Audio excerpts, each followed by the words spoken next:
Assalamualaikum warahmatullahi wabarakatuh.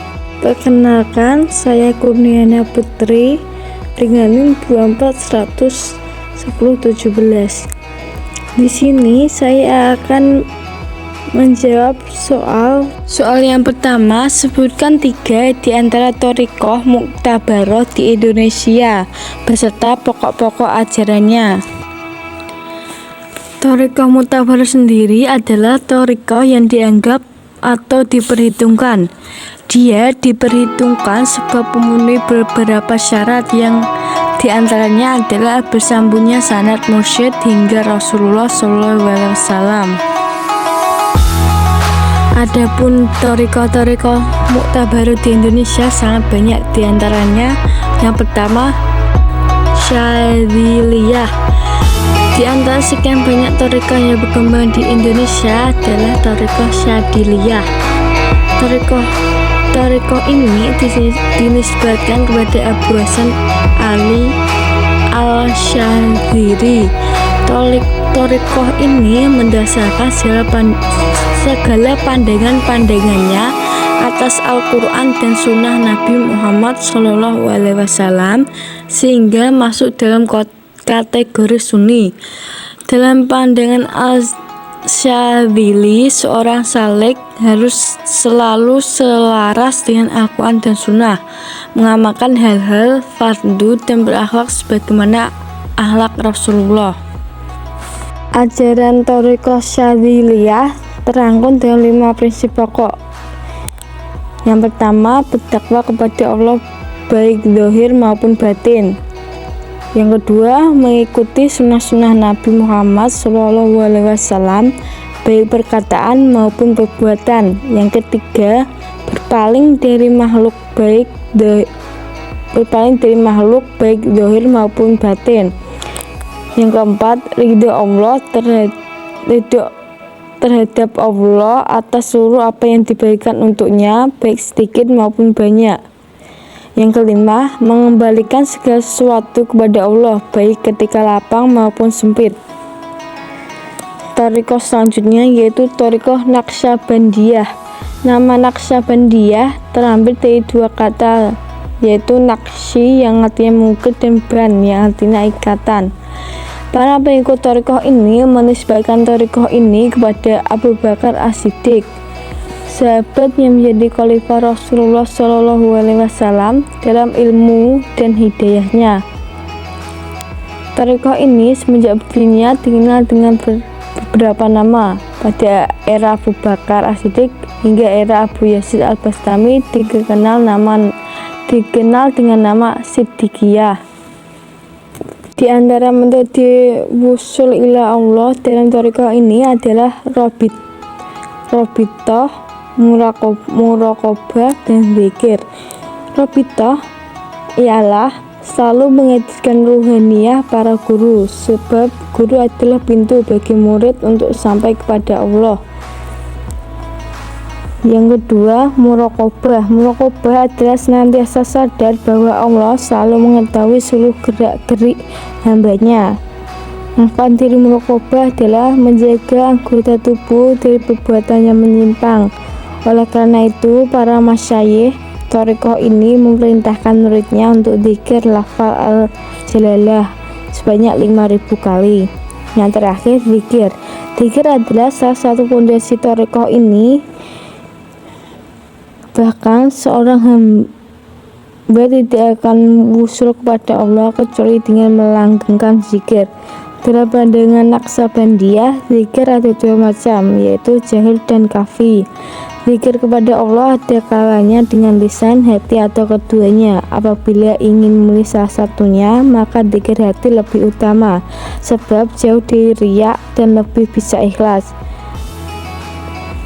Bahauddin Al-Naqsyabandi lebih memilih jenis kedua ini dibanding pertama, sebab itulah ada ungkapan permulaan thoriqoh Naqsyabandi adalah akhir thoriqoh selainnya. Thoriqoh yang terakhir yaitu Al-Qadiriyah. Thoriqoh ini didirikan dan diberi nama sendiri oleh Syekh Abdul Qadir Al-Jailani yang wafat tahun 561 Hijriah. Maksud dari Al-Qadiriyah adalah Sahib Al-Hal Al-Qadiri, yakni seorang salik bertakhaluk dengan sifat Allah Al-Qadir. Syekh Abdul Qadir berkata, yang artinya, saya adalah Sahib Al-Hal Al-Qadiri, seorang hamba bagi Zat yang Maha Kuasa. Aku dijuluki Muhyiddin, yang artinya orang yang menghidupkan agama. Aku berasal dari Jilan. Beberapa kewajiban yang harus dilakukan pengikut thariqah ini sehingga sah menisbahkan diri mereka pada Al-Qadiriyah adalah iktikad dan amal sesuai dengan Al-Quran dan Sunnah An-Nabawiyah, takwa dan taat kepada Allah baik zahir maupun batin, tunduk kepada Allah dalam setiap keadaan, seraya bertawakal dalam setiap perbuatan, gerak dan diam, mengikuti Rasulullah SAW, dan senantiasa menjaga batin dari menoleh kepada selain Allah dalam segala perbuatan. Di antara wasiat Syekh Abdul Qadir kepada putra sekaligus muridnya Abdul Razak terkait tasawuf adalah tasawuf dibawa atas 8 pekerti. Yang pertama sakha, dermawan, ridho, sabar, isyarah, kurbah, mengasingkan diri, pakaian sufi, atau yang terakhir siyahah atau perjalanan, serta fakir. Saka di sini bukan hanya sekedar dermawan saja. Saka tangan dengan memberikan apa yang dimiliki, saka pekerti dengan berakal baik kepada seluruh manusia, saka hati dengan senantiasa ingat kepada Allah, saka lisan dengan zikir dengan kalimat thayyibah, saka waktu dengan menginfakkannya untuk beribadah. Ridho di sini adakannya ridho terhadap apa yang dibagikan Allah terhadap orang-orang yang mukmin, dan adakannya ridho terhadap qada Allah. Sabar, orang masih latihan dan berupaya untuk sabar dinamakan mutasobir, sedangkan orang yang kesabaran sudah menyatu dalam dirinya dinamakan sobir.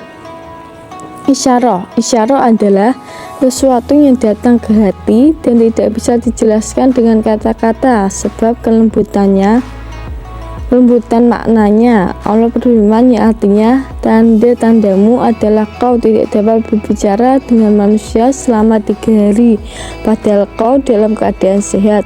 Quran Surat Maryam ayat 10. Gurbah atau mengasingkan diri. Gurbah di sini bukan hanya dari tempat tinggal saja, akan tetapi dari segala sesuatu selain Allah. Memakai pakaian sufi. Pada zaman dahulu, pakaian sufi adalah pakaian yang menunjukkan kefakiran. Maksud dari hal ini bukan hanya sekedar memakai pakaian sufi, akan tetapi seorang salik harus bersikap warok, tawaduk, dan senantiasa fakir atau butuh kepada Allah. Siyahah, maksud dari siyahah bukan sekedar keluar berkeliling, akan tetapi seorang salik terlepas dari hawa nafsunya untuk mencari ridha Allah. Fakir, selalu merasa butuh kepada Allah. Arti dari fakir adalah orang yang butuh, maksudnya seorang salik atau selalu merasa butuh kepada Allah. Soal yang terakhir, apa yang dimaksud dengan robit? Jelaskan. Maksud robito di sini adalah selalu menghadirkan ruhaniyah para guru, sebab guru adalah pintu bagi murid untuk sampai kepada Allah. Dasar dari hal ini adalah firman Allah Ta'ala, ya ayyuhalladzina amanu taqullaha wa kunu ma'ash-shadiqin. Ini artinya, wahai orang-orang yang beriman, bertakwalah kalian kepada Allah dan kalian bersama-sama orang-orang yang jujur. Quran Surat Al-Taubah ayat 119. Ma'iyah atau kebersamaan ada 2 macam, yakni ma'iyah hissiyah yang artinya dengan bermujalasah bersama, dan ma'iyah maknawiyah yang artinya senantiasa menghadirkan sosok gurunya di dalam hatinya. Demikian jawaban yang dapat saya sampaikan. Kurang lebihnya saya mohon maaf yang sebesar-besarnya. Wassalamualaikum warahmatullahi wabarakatuh.